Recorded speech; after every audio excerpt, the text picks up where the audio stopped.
After my father's funeral, Mom gave me two choices: apologize or be disowned. When I asked what for, my cousin sneered, for embarrassing yourself in front of the whole church. Maybe no room for drama queens here. In the end, but next morning, when he opened the door of the house. My dad passed away 3 weeks ago. Sudden heart attack. He was 74 and otherwise healthy. No warning. 1 minute we were having lunch at his favorite catfish place in Savannah, and the next, he was gone. I still haven't processed it. I'm not even sure I've accepted it. The funeral was beautiful, at least it should have been. The cathedral was full. Neighbors, old coworkers, my father's army buddies. Everyone came. Everyone except my family emotionally, even though they were physically sitting right there. My mom, Judith, sat like a statue in her navy blue dress and pearls, flanked by my sister Natalie, 3 years younger than me and Mom's carbon copy, and our cousin Daria, who I swear feeds off drama like a mosquito does blood. I didn't hold it together during the service. I couldn't. I wept. I held onto his casket like a lifeline. I wasn't screaming or throwing things, but I was visibly mourning. I cried openly. Maybe louder than expected. I clutched his old Braves cap in my hands like a relic. I kissed the casket. I was grieving like I meant it. And apparently, that was my crime. Back at the house, maybe 2 hours after the service, I was outside on the back patio nursing a cup of lukewarm tea and trying not to fall apart again when my mom came out. She sat down across from me, still poised, still cold, like she was hosting a fundraiser, not burying her husband of nearly 50 years. You have two choices, Meredith, she said flatly, like she was offering me pork or chicken at a wedding. Apologize or be disowned. I was stunned. I thought she was joking. For what? I asked. What, exactly? Am I apologizing for? That's when Daria walked out behind her and practically rolled her eyes into the next zip code. For embarrassing yourself in front of the whole church, she said with a smirk. Maybe go with a "no room for drama queens here" t-shirt next time? I just sat there, stunned. Genuinely unsure if this was some sort of twisted prank or a fever dream. I cried at my father's funeral, I said. My mother didn't even flinch. You wailed. You clung to the casket. People noticed. They noticed you making a spectacle, Natalie chimed in from the doorway. Dad was a dignified man, Meredith. That wasn't dignified. That was it. That was the moment the floor fell out from under me again. I don't even remember grabbing my keys. I barely remember getting in the car. I just knew I had to leave. The people I was raised around, the ones who were supposed to hold me up in this moment, were more upset by the optics of my grief than the loss itself. I didn't cry driving back home. Not once. I just stared out the windshield, stiff, furious, gripping the steering wheel like it owed me an apology. It wasn't until I climbed the narrow staircase back to the little apartment above my bookstore that it all hit. The kind of crying where your whole body convulses and there's nothing graceful about it. I curled up on the old plaid couch Dad bought me when I opened the store. His store, actually, passed down to me when he retired, and just sobbed until there was nothing left but silence. The bookstore Turn the Page sits on the corner of Bull Street and E Liberty in Savannah. It's not big, but it's mine. Dad bought it when I was 27 after I left my short-lived marriage in Atlanta and came home with nothing but a suitcase and an MFA in literature. Mom wasn't thrilled. She thought I was wasting potential. Dad saw it differently. He told me, sometimes, you have to build your own world when the one you were handed doesn't fit. He was always like that, quiet support, no speeches. He let you be who you were, and he didn't shame you for the mess of it. A few days after the funeral, I went back to work, mostly to stay busy, partly to avoid any more family contact. That's when I found the letter. I was going through an old filing cabinet Dad kept in the storage closet in the back. Nothing fancy. Some receipts, vendor paperwork, a folder labeled Book Drive 08. But tucked between two manila folders was an envelope with my name on it. Inside was a short letter. His handwriting is neat, slanted, unmistakably his. Meredith, if you're reading this, I'm probably gone. Don't let your mother control you. I left you the bookstore for a reason. It's yours. The deed's in the safe at First National, under the name Southern Leaves LLC. Love always, Dad. I froze. For a long time I just held it, rereading the words, absorbing them like medicine. I had suspected the store was legally mine, but he'd never said it out loud. And now? It was spelled out. It wasn't just mine emotionally, it was mine legally. My mother, of course, had always assumed it belonged to her, or at least would default to her. It was the last piece of Dad she could control. Or so she thought. I didn't reach out. I didn't feel the need. But they did. It took 6 days. Natalie sent an email first. Full of flowery language about coming together and healing as a family and moving forward as Dad would have wanted. She mentioned, in passing, reimagining of the bookstore as something trendy, maybe a boutique cafe. Books and brews. She even attached a Pinterest board. I stared at the screen for a long time. Then I replied with 2 sentences, thanks for the suggestion. The store's already in my name per Dad's wishes. I'm keeping it the way he left it. No response. 2 days later, my mom called. Voicemail only. Clipped, cold, furious. You really are ungrateful. He spoiled you. You never respected me. Don't come around asking for help when that place fails. I saved the voicemail but didn't reply. That was 2 weeks ago. I've since cleaned out the entire back office, added some framed photos of Dad fishing at Tybee, laughing over ribs at Wiley's, even one of us reading together when I was a kid. People started stopping by more often. Regulars told me how much they missed him. Strangers came in saying they heard there was a place in town that felt like home. I started a monthly storytelling night called Leonard's Hour. No mics, just chairs in a circle, folks sharing memories, some real, some made up. Dad would have loved it. But this story isn't done yet. Because this morning bright, blue-skied, and too early for trouble he showed up. Daria's husband. My cousin-in-law. Wearing a sheepish look and carrying a folded legal document. He knocked on the bookstore door and said, Meredith, we need to talk. I wasn't expecting him. The last time I'd seen Roland, Daria's husband, was Christmas 2 years ago, when he and Daria got into a loud, thinly disguised fight over whether he was emotionally available, right in the middle of dinner. I remembered the way he scraped his fork across the ham without actually eating. He always seemed a little overwhelmed by our family, and a lot like he didn't belong in it. So seeing him on my doorstep, clutching a manila folder and shifting on his feet like a schoolboy outside the principal's office, was strange. I opened the door halfway. Meredith, he said. I need 10 minutes. Please. I didn't invite him in. Not right away. I stood in the doorway, arms folded, feeling the tension ripple between us. Then, without looking up, he added, it's about the store. About your dad. That was the only reason I stepped back and let him in.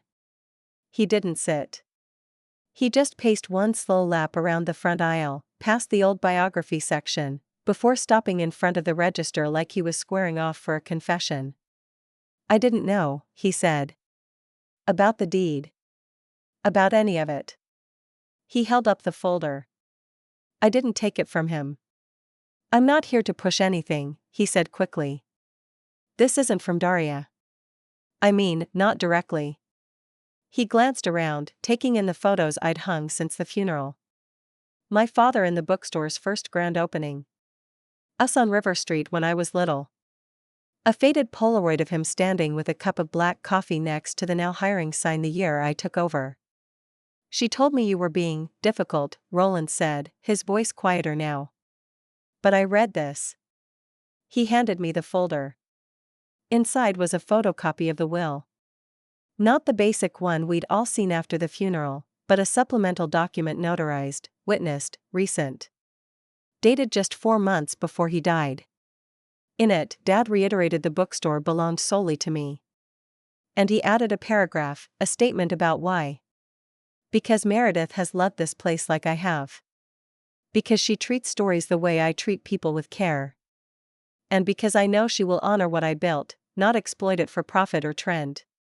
I felt my throat tighten. That was his voice, right there in ink. Roland cleared his throat. I think your mom's been trying to twist things, he said. Natalie too. Daria thinks she's entitled to some of it because of that loan your dad gave them a few years ago. I raised an eyebrow. The one they never paid back? He winced. Yeah. That one. He stood there, awkward and unsure, like he'd finally jumped ship from their side but didn't know where to land. She doesn't know I'm here, he added. That didn't surprise me. After he left, I sat at the counter and reread the letter Dad had written to me, the one I found in the filing cabinet and then the new clause Roland had brought. The two pieces clicked together like a key and lock. It wasn't just about legal ownership. It was about trust. My dad had made a choice, quietly and firmly, just like he always did. He hadn't fought with my mother or tried to argue Natalie out of her ambition. He had simply left me the legacy he built because he believed I wouldn't ruin it. And now they were circling like sharks, trying to find some crack to exploit. That weekend, Natalie showed up. No call, no text. Just her blue Lexus purring up to the curb at 9:02 on Saturday morning. She was wearing sunglasses that probably cost more than my whole wardrobe, and her perfume hit the door before she did. Morning, she said like we were still on speaking terms. I didn't get up from the register. She glanced around, clearly taking stock. The store looked different now. There were fresh flowers on the windowsill, handwritten staff recommendations on the shelves. Music playing quietly from a Bluetooth speaker jazz, just like Dad loved. This is cute, she said. You've done a lot. I waited. She smiled, rehearsed. So listen, I know things got a little heated after the funeral, and I just want to say, it was a hard day for everyone. Emotions were high. She paused. Anyway. I've been thinking a lot about how we can work together. And I think if we partner up, we could really elevate this place. I have ideas. Something a little more modern. Brunch on Sundays, maybe even events. Readings. Podcasts. Books and brews? I asked, barely able to keep the sarcasm out of my voice. She brightened. You saw the board. It's a great concept. I leaned back and crossed my arms. The store's not for sale. And I'm not looking for a partner.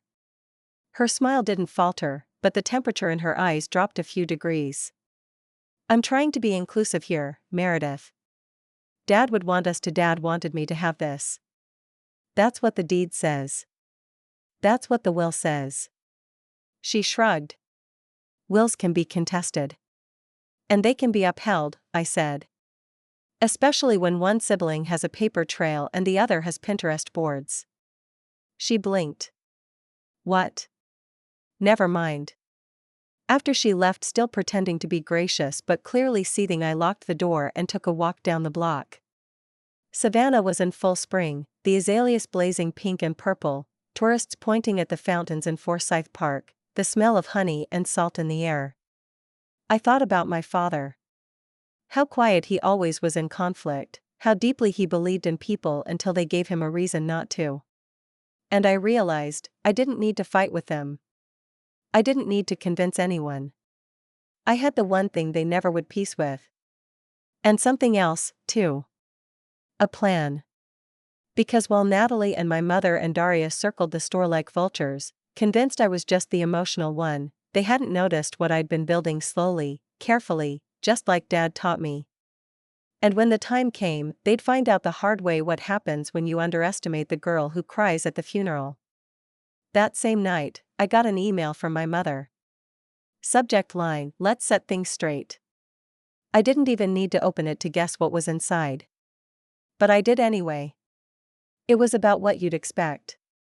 2 paragraphs of frosted civility, coated in that particular kind of southern grace that always made me feel like I was being slapped with a silk glove. Your behavior since your father's passing has been unfortunate. I don't believe this distance benefits anyone, least of all your father's legacy. We are still family. Perhaps if you took a step back and looked at the bigger picture, you would realize that refusing to share what was built together is not a sign of strength, but of stubbornness. No mention of the letter. No reference to the supplemental will, which I know by now she had seen probably thanks to Natalie. No apology. Just a gentle, manipulative reminder that in her mind, what Dad left behind should belong to us, even if he said it belonged to me. I didn't reply. I closed the laptop, made a cup of chamomile, and curled up in Dad's reading chair behind the poetry section. Let them spin. Let them talk and twist and plan. Because I wasn't just sitting here anymore.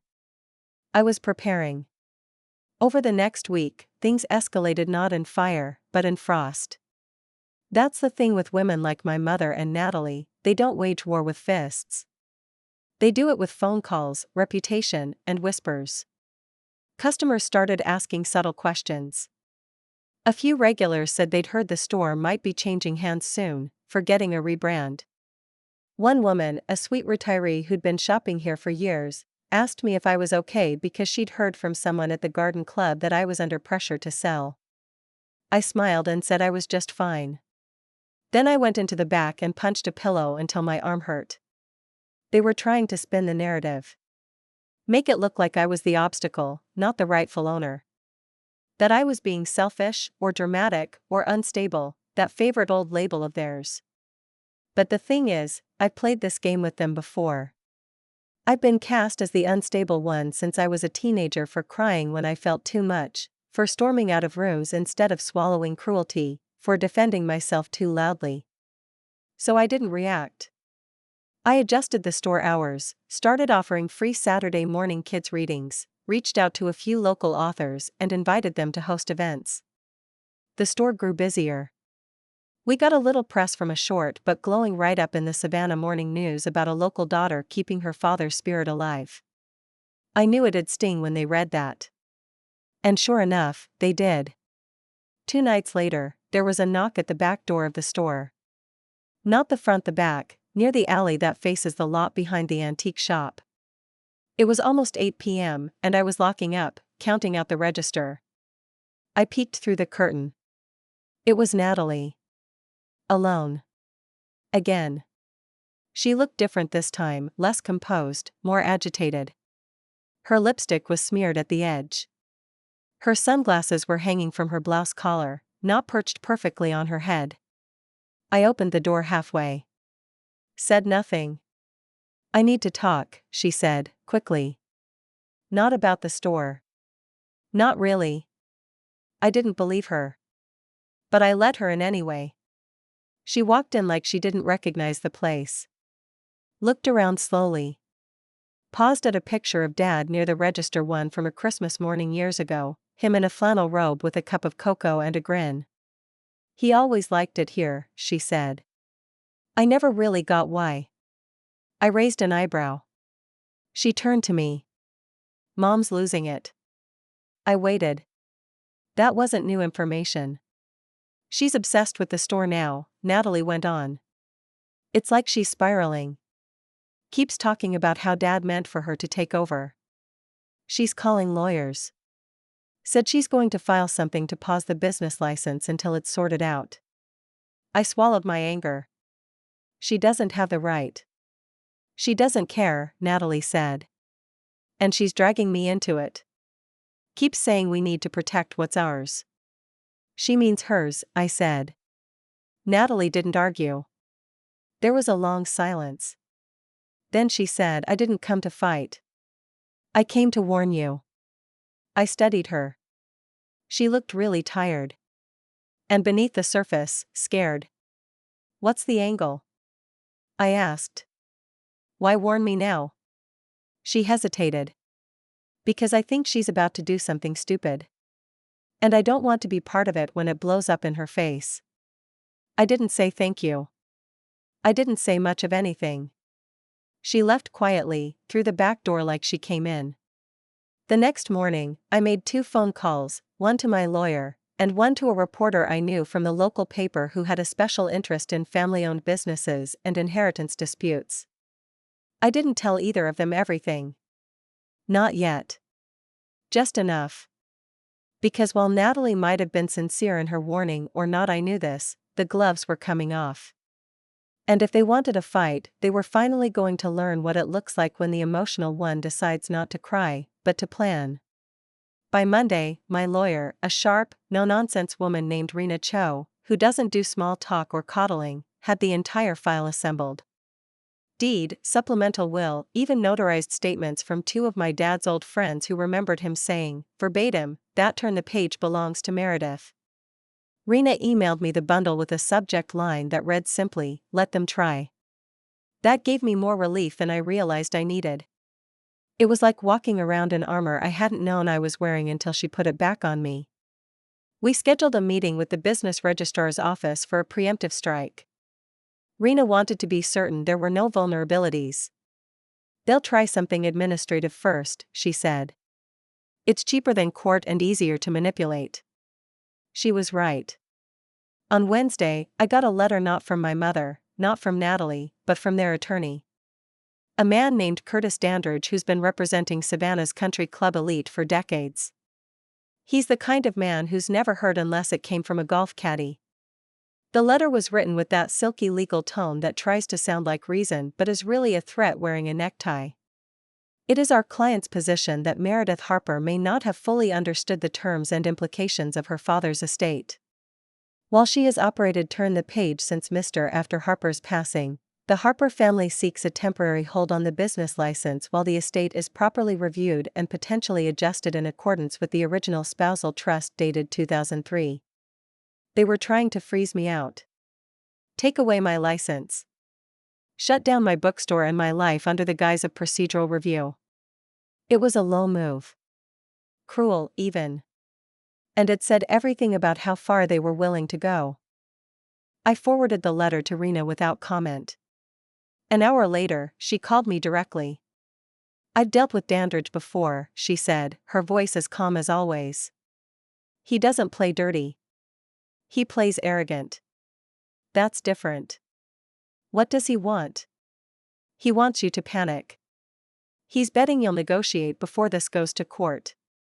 I let out a breath I hadn't realized I was holding. "I'm not negotiating." "Good," she said. "Then we make noise." She advised me to prepare a public statement, nothing aggressive, just the truth. Clean, clear, undeniable. She would handle the legal response, but she wanted me to be the face of the story. "You're the grieving daughter defending your father's legacy," she said. "Not the emotional one. The honorable one." And for the first time, I didn't just believe it, I felt it.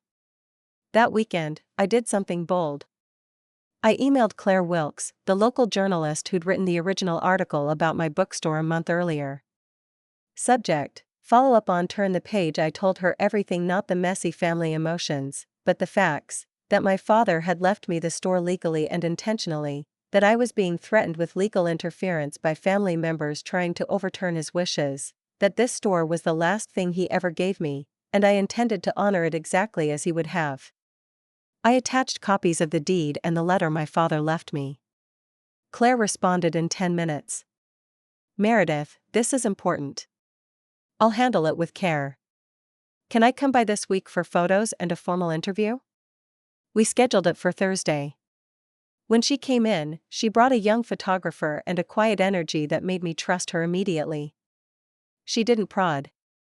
She didn't ask for the dirty details. She asked my father what kind of man he was, and what the store meant to him. She asked what it meant to me. I showed her the corner of the shop where we'd always had our Saturday morning chats. The old wooden stool he used to sit on. The coffee stain is still on the shelf beside it. I didn't cry. Not once. The article came out the following Sunday. Title: More Than a Bookstore. A daughter defends her father's legacy. It didn't name names, but it didn't need to. Anyone in town who knew our family knew what was going on. The quotes were honest. The tone was kind. And the photos? They showed me behind the counter, next to Dad's favorite display, standing tall. Not weak. Not dramatic. Steady. The fallout was immediate. Customers poured in all day Sunday. People I hadn't seen in months came by just to say they were rooting for me. One woman dropped off a pie and said, "We're all pulling for you, hon, don't let them take it." Another slid a folded $50 bill into the tip jar and whispered from one daughter to another. Even Mrs. Feldman, who once reported me to zoning for having a wind chime that distracted foot traffic, dropped off a bouquet of lilies.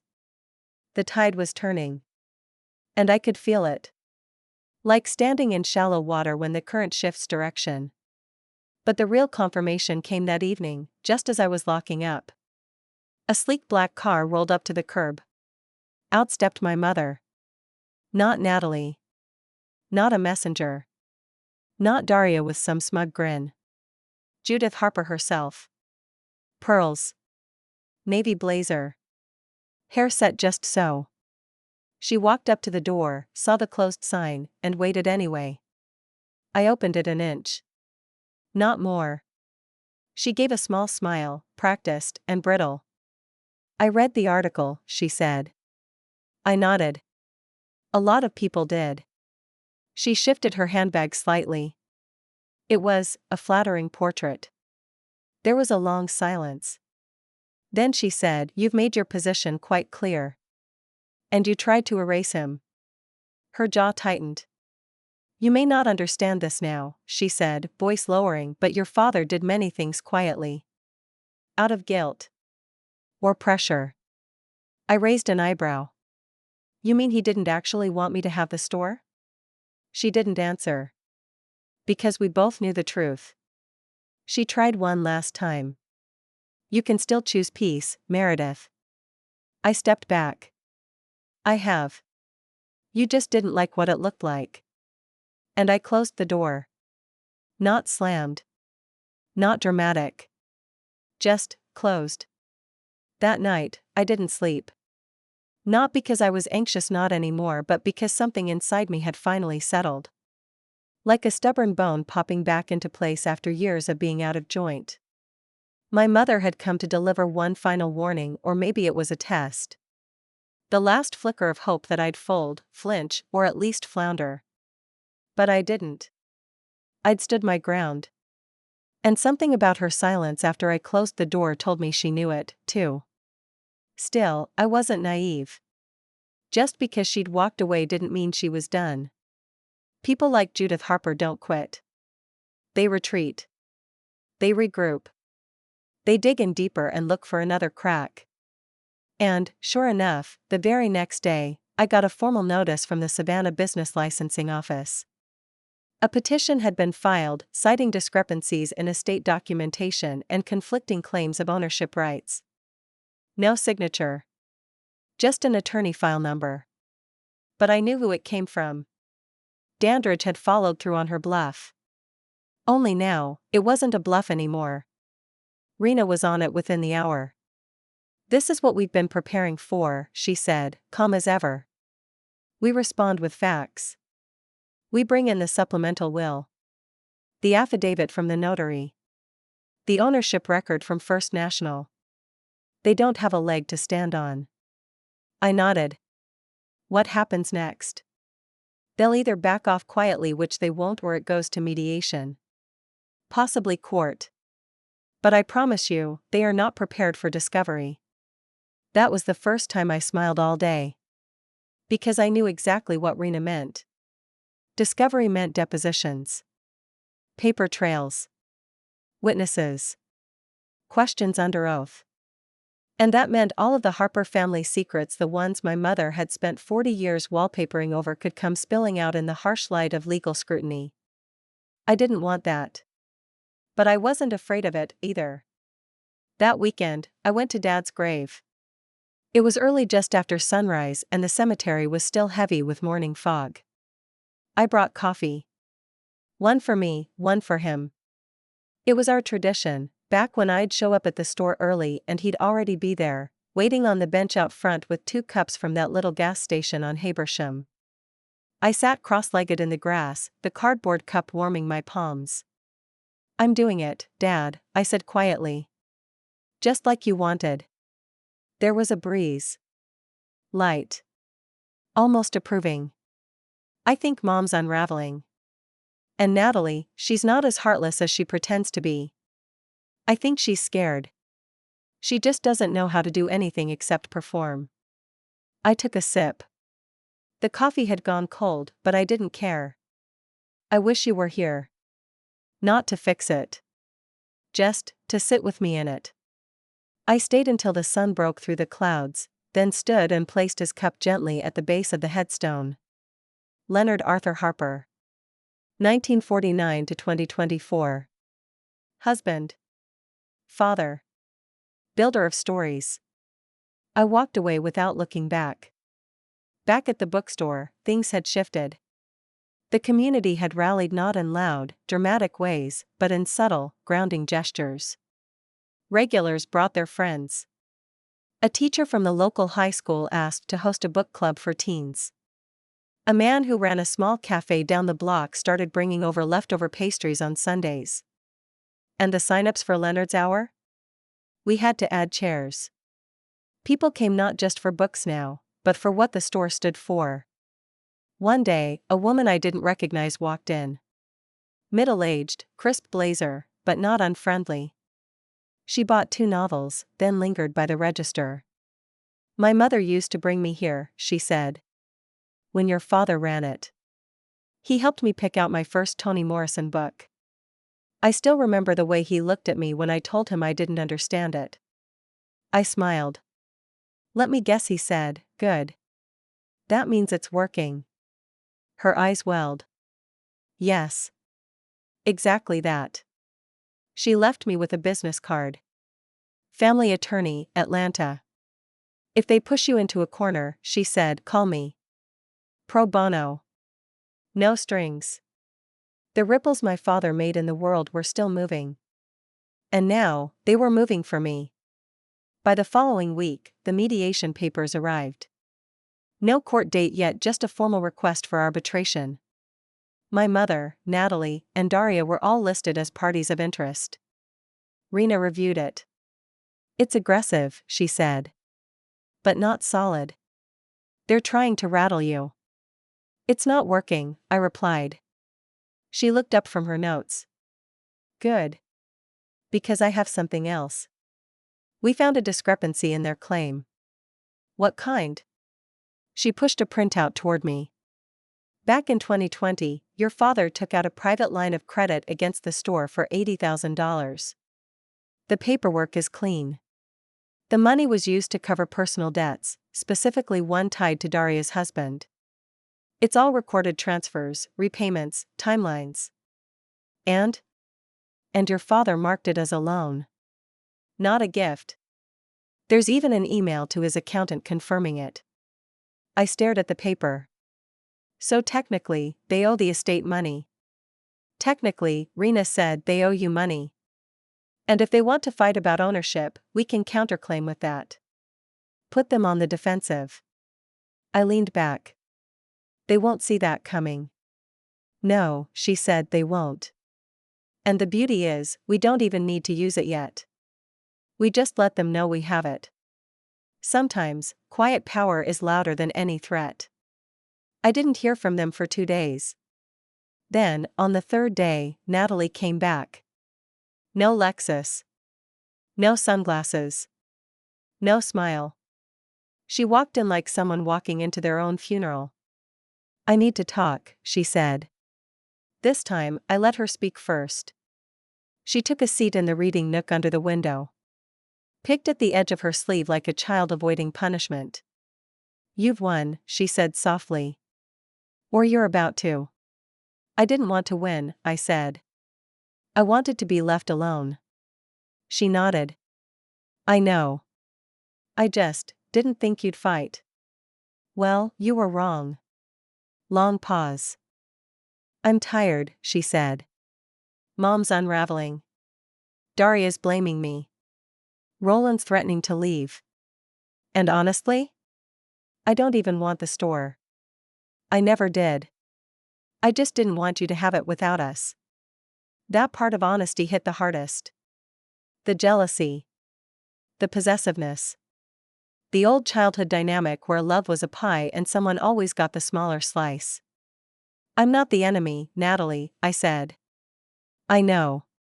She looked around the store again, the soft light, the shelves, the memory of our father in every inch of the place. Then she looked at me. Can you stop Mom without burning it all down? I already have, I said. Natalie didn't say much after that. Just sat there for a little longer, soaking in the bookstore like she was memorizing it or maybe seeing it for the first time not as something to fight for, but something that was never hers to begin with. When she stood to leave, she didn't ask for a hug, or a truce, or forgiveness. She just nodded once. I'll talk to her, she said. And she walked out. The next day, I got a call from Rena. Her tone was different. Still composed, but clipped. Focused. You're going to want to sit down for this. I was already seated, behind the counter, eating leftover lemon pound cake a customer had brought in. Go ahead, I said. She's filed an emergency petition with the probate court. I blinked. Who? Your mother. Of course. She's asking the court to place a temporary conservatorship on the store. I nearly dropped the fork. She's claiming you're not emotionally stable enough to manage your father's estate and that she, as surviving spouse, should have interim control until a formal hearing. For a moment, I couldn't breathe. The fork clinked against the plate. I gripped the edge of the counter. She said what? That you're unwell. Unfit. That your emotional state post-funeral witnessed by dozens of people indicates potential volatility. That you've made erratic business decisions that could jeopardize a family asset. I laughed. One sharp, bitter bark. She's trying to take it all back. She's trying to scare you into surrender. Rena paused. But this was a mistake on her part. I looked up. This kind of filing opens the door to full financial review. You know that loan? The one to Daria's husband? I nodded. We pull that out now. I exhaled slowly. So what happened next? We respond. Hard. Then we ask for a full dismissal and press for sanctions. And if the court agrees that this was a baseless petition which we can show your mother could be held liable for legal costs. So we don't just stop them. Rena's voice was level. We make it clear they don't get to do this again. I spent that night walking. From the store, through the squares, down the cobbled streets where horse-drawn carriages rattled by and gas lamps flickered. I walked past the Mercer house, past Leopold's ice cream, past the iron fences that wrapped Forsyth Park like arms. It felt like breathing again after weeks underwater. This wasn't just about a bookstore. Not anymore. It never had been. It was about the lie I'd been fed my whole life that being soft was the same as being weak. That crying at your father's funeral meant you didn't deserve what he built. That women like my mother always win because they say less, feel less, show less. But they don't. They just last longer until someone like me stops letting them. By the following Monday, Rena had filed the response with the court. She attached everything. The supplemental will. The financial records. The notarized letters. Even the email Dad had sent his accountant confirming the loan and its outstanding status. Then she filed a motion to dismiss the petition with prejudice and requested all legal fees be paid by the petitioner Judith Harper. I expected fallout. But I didn't expect silence. 3 full days. Nothing. Then, on Thursday morning, just after I unlocked the front door and flipped the sign to open, the phone rang. It was Natalie. She's dropping it, she said. All of it. I leaned against the counter, eyes closed. She read the court response, Natalie continued. And when she saw the part about the loan and the financial review, she turned white. Locked herself in her study for 2 hours. And now? She's blaming Daria. Says she was pushed into it. I snorted. Classic. She won't apologize. You know that. I don't want an apology. What do you want? I paused. To be left alone. To run my store. To stop having to justify my grief. There was a long pause. Then Natalie said, "You'll get that. She's done. Or, as close to done as she gets." That afternoon, a package arrived. No return address. Just my name, scrawled in elegant cursive. Inside was a small wooden box. And inside the box? My father's old wristwatch, the one he wore every single day since I was 10. The one I'd looked for after the funeral and been told must have gotten misplaced. There was a card underneath. Blank. No signature. No note. But I knew who had sent it. And I understood what it meant. It wasn't love. It wasn't even remorse. It was surrender. After the watch arrived, something shifted in me. I held it in my hand-worn leather, tiny scratches on the glass, the faint smell of cedar and coffee that always seemed to follow my father. It was still ticking. Still keeping time even though the man who wore it no longer was. I slipped it onto my wrist. It was too big. Always had been. But it felt right. That was the moment I realized it was over. Not in the dramatic, fireworks way. But in the quiet way that things end when they no longer serve anyone. The fight had fizzled into silence. The threats, the whispers, the jabs, they'd all gone quiet. I had outlasted them. I hadn't bowed. I hadn't broken. And in the end, I didn't need to destroy them. Just let them destroy their own argument. I didn't hear from my mother again. No calls. No letters. Not even a Merry Christmas text that year, which, frankly, was a relief. For the first time in my adult life, there was no expectation to show up, wear pearls, and pretend we were a family of grace and love instead of power and control. Natalie texted once a photo of Dad's old baseball glove with a simple message, "Found this in Mom's attic. Want it?" I said yes. She mailed it a week later.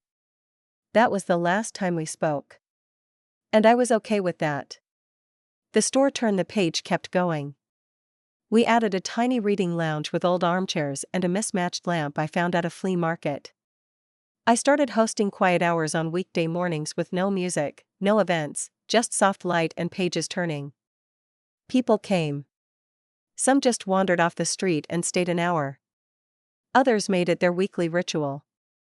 One man came every Thursday, sat in the same chair, and read poetry aloud to himself. I never interrupted. We had college kids, retirees, teachers, and tourists. A few regulars called member, the way Dad used to. I never corrected them. The back room where all the fighting started became a community workshop space. Local writers used it. Grief counselors.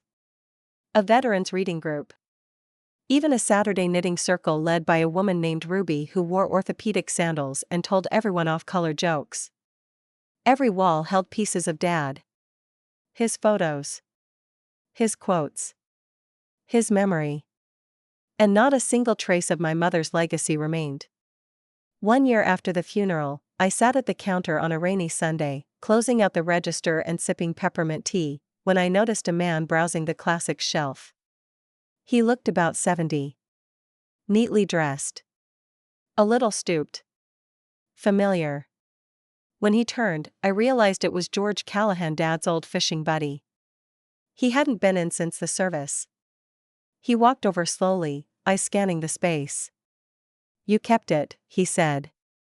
"Didn't let em tear it apart." "No, sir." He nodded. "Leonard's be proud." "Thank you." George looked around again, like he was cataloging the changes. "Does he ever tell you why he named it that? The store?" I blinked. I always assumed it was a book pun. "You know, turn the page." He shook his head. "Well, sure, that was part of it. But he used to say something else too. He cleared his throat, voice low, gravelly. Sometimes the only way to survive is to turn the page, even if the last one nearly tormented you. I felt something catch in my chest. A heat behind my eyes. But I didn't cry. Not this time. Instead, I smiled. That sounds like him. George clapped me gently on the shoulder. He picked the right one, you know. To carry it on. And then he walked out, the bell above the door jingling as the rain softened into a drizzle outside. Later that night, I closed the store and stood in the middle of it, letting the quiet settle. No music. No customers. Just the creak of the floors, the faint hum of the HVAC, and the soft tick of my father's wristwatch. I walked over to the shelf behind the register, pulled out the little guest notebook we kept for community messages, and wrote something on the first blank page. To the ones who grieve loudly and love without apology, this place is for you. MH. And that was it. Not vengeance. Not victory. Just peace. Earned. Quiet. Mine.